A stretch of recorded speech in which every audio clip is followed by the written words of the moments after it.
ဟာဟိုခင်းအခုမှပြန်လိုက်တာလေ စစ်သွားနော်အပင်လုံးကတော်တော်ကောင်းတယ်နော်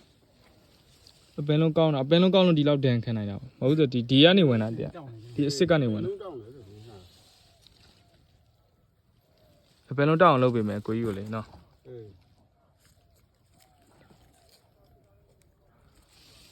ထိတ်ကိုကိုင်းကြည့်အောင်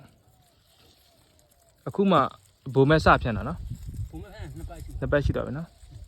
ဒီပန်ဆိုနေနေပျောက်ဒီပန်ဆိုနေနေပျောက်လာပြီတာကွေ ကောင်းကြသေးနှစ်ပတ်ဆန်း ကောင်း နှစ်ပတ်ရှိ ပိုးသက်စစ်ပါရမလား ပါတယ်လေ ဟောအေး ပေးထားတဲ့အတိုင်း ဟုတ်ကဲ့ဒီပန်လေးဆိုနေနေပျောက်လာပြီသူကအလက်မှာတိတ်ရောမရှိတော့ဟုတ်ကဲ့ဟိုတစ်ဘက်က ဘုံမလည်းမရှိတော့ ဟိုတစ်ဘက်ကဂျက်ကက်နဲ့မိုနိုကင်းနဲ့နော် အေးဟုတ်တယ် ဟာ ဘုံမလည်းမရှိတော့ ပုံမဲလေးမရှိတော့ဘူး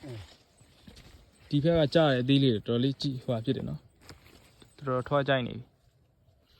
ဒီအောက်မှာတော်တော်မှန်သွားတယ်ကြာခွေနော်ဒီအောက်မှာမှန်ပြီးအပေါ်မှာနည်းနည်းလေးဟိုဟာဖြစ်သွားတာ